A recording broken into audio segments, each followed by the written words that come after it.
Hello, my name is Milo Ortiz, and I am the main director of Zitro VGFX Productions. I wanted to make a quick disclaimer before getting into this video. This is a series of videos that were made from 2021 to 2023. If you don't know, me and my best friend Daniel used to have a channel called Project Pink Fedora. Project Pink Fedora was a channel that originally served as a duo YouTube channel, similar to something like Vlogbrothers, only that we both had a short-running podcast and seasonal events like Spring Bash, Thanksgiving, and Christmas podcasts. We originally made content together, and ever since its technical shutdown in August of 2023, Daniel decided to drift away from the channel and privated most of the videos, while I stuck to my own videos and content. I still have the videos that I made on that channel that have since been unlisted or privated, but I wanted to upload them onto this channel as they are my videos and I wanted them archived as Daniel and I are no longer running that channel anymore. So with all that being said, this is not the type of content I produce. This is simply an archived video that I made a while back. But if you're interested in some of my other video work, I have a load of short films, school projects, and behind the scenes through this channel.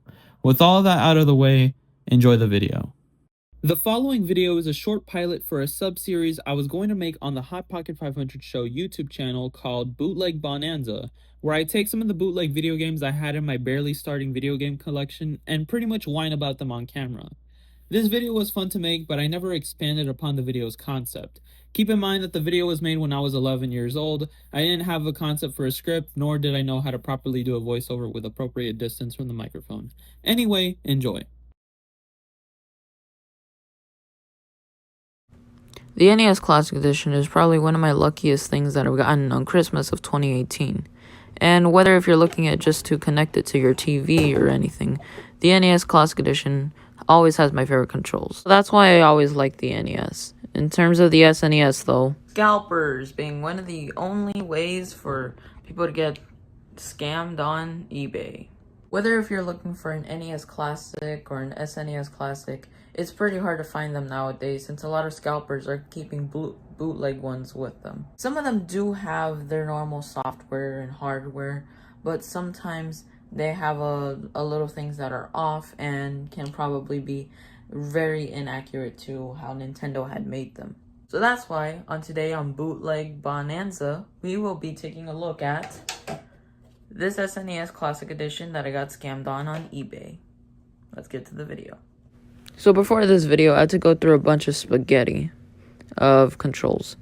But it comes with everything. HDMI, cable, controllers, everything. On the back it says Super NES Control Deck, which I'm pretty sure never said anything for the actual SNES Classic Edition. It's not called Super NES, it's the SNES Classic Edition. Bruh, even through the poster you can see how bootleg this is. Like, not to do anything bad with it, but even the controllers, they just feel so bad. Like, the D-pad, an example for the D-pad, it doesn't feel as good as the NES looked like and felt like. It had this really good plastic, but now it just doesn't feel right. So let's just see how this goes on. I don't really care anymore. This is just bootleg, so I really wouldn't care. So now we're just waiting for this to turn on. And we're still waiting. Son of a bitch. I knew I should have gotten an actual SNES. I don't know why this thing does not know. Oh, okay, now we got it. Never mind. Nope. Yeah, now we got it. Alright, so in actual, like, gameplay-wise, it's just... I mean, it's bootleg. Like, I wouldn't really be surprised if I were you. The covers that they have on these are just a bunch of the instruction manuals from the original games. And sometimes the save states don't even work that well. Like, let's just say if I go to the save state that I had for Super Mario World. It starts off with the title screen, just normal and everything. And it goes on to Super Mario World. Now, if you check on the corner, there's this 1% thing, which meant loading state. And it's pretty not really in there, like, most of the time. So in gameplay wise, this is pretty good. Not that great of playing, actually.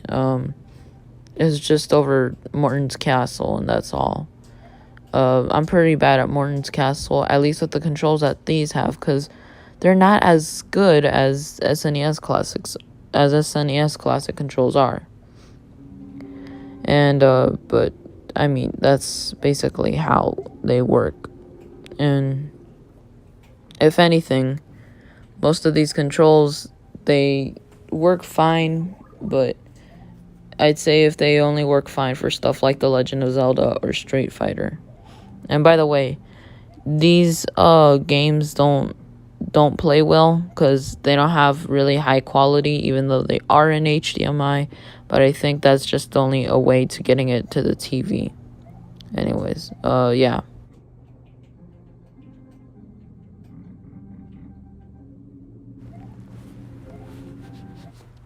Now, as for the actual default looking screen, this is how it looks. Yeah.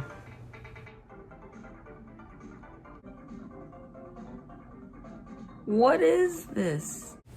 Yeah, they could have even used the banners, but no, they had to stretch out the games. I mean, it's not that great in stretching out the games since, stretching it out just makes it look even worse. Like, it's an SNES game, which, when have you ever seen an SNES game be stretched out? If anything, the software on here and hardware is definitely way different than how they have it. So right now, I'm playing Mario Kart as Toad, but it's still so, eye-soaring to just see all of this. It's the little things, just to see that there's no black bars, and this is on the so-called CRT filter type of screen. This does not look like a CRT filter. This looks like it's stretched out. If I ever reset, it says operation hints. So now you know from a mile away that this is a bootleg console. Just for it being 3 hours that this loads. Even the box, it looks official, but it's not. So this makes up for the bad eBay The games are bot fine. that I They're got. the same games, but sometimes they just use way different controls and just don't feel as good as if an actual SNES would be like. Which I would have told my own 11-year-old self, since I never knew anything about scalpers until now. So, if anything, I give this system a 7 out of 10. Like, it's good. You can play the same games on. It's 4x3. You can change it up to 4x3 if you can. But I mean, if you're lucky enough. But the thing overheats in the first 5 minutes of playing. That's not even getting through the title screen. Even if it's not being used, I still burn my hand every time I use it. With that, it's just a bad system either way, because if anything, using the system itself, it's good enough, but it overheats a lot. And also, it's very bootleg. You can tell because the way that the games are stretched out. You can also tell because not all the games they don't use the same software. And I got this from some random guy in Brooklyn. So if you're watching this, no thank you for this. This guy literally thought he can spend. It was at the same price for $70. I would have been willing to pay the $230. Some guy that would have had a real SNES, but I don't recommend getting the classic editions at all, unless if you're getting an NES classic edition, but not for now anymore. If anything, you can either emulate it, but that has a high risk of going to jail. So I recommend just getting yourself a real NES and doing something about it. By the way, they do cost like a lot of money for the NESs and SNESs for the original ones, but it will be worth the money since you know you're going to be playing the games all the time.